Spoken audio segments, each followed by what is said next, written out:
Hey guys, my name is Lauren and I'm our elementary ministry director here at LifeChurch. We just want to thank all of you for joining us online with LCKIDS this week.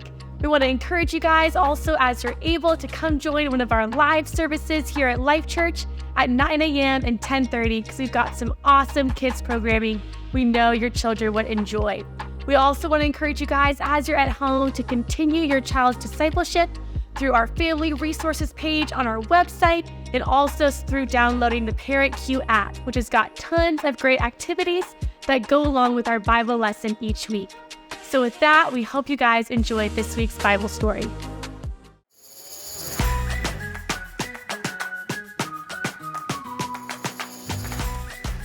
Jesus is the Son of God. He traveled around teaching. He taught math, science, PE. All right, you got me. Basketball wasn't around back then. Jesus taught about something much more important: God's kingdom. Because of Jesus, people would know that God heals the sick and cares about those who are sad.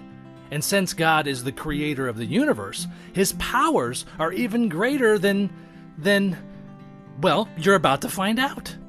Jesus was showing the world what God is like because Jesus is God.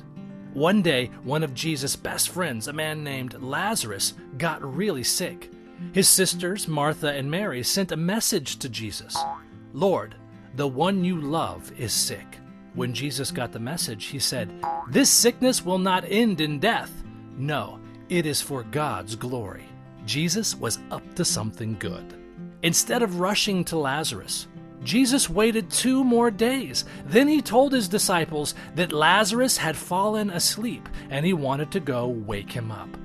The disciples were happy because they had bought a bunch of get-well balloons and they were afraid they would deflate. Scratch that. Balloons hadn't been invented yet. The disciples were happy, though. They thought if Lazarus was sleeping, that meant he wasn't dead.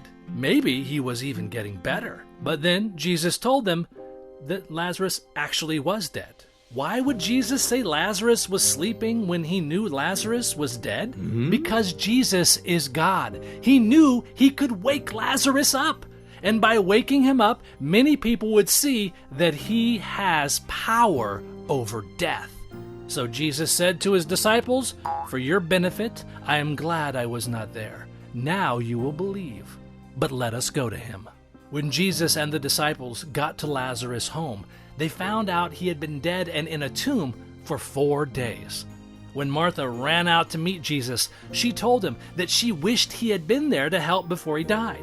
That means she believed he had the power to stop death, but not necessarily the power to reverse it. Then Jesus told her that Lazarus would rise again. Martha was a Jew, and most Jews believed that God would raise people from the dead in the future sometime. So she thought he was talking about that. But then he said, "I am the resurrection and the life. Anyone who believes in me will live even if they die." Martha believed him. So did her sister Mary. But they still didn't understand what was about to happen.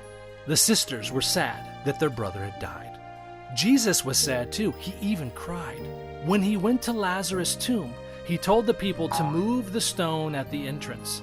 They rolled the stone out of the way, and Jesus prayed to God. Then he shouted into the tomb, "Lazarus, come out!" Lazarus came out. He was still wrapped in his burial clothes with strips of cloth around him, but he was totally alive. You better believe Jesus has that kind of power.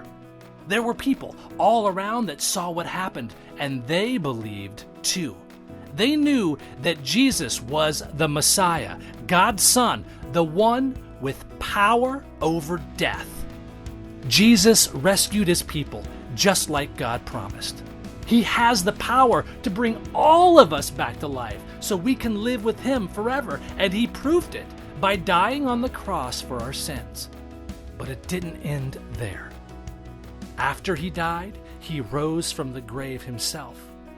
We can celebrate because Jesus has power over death.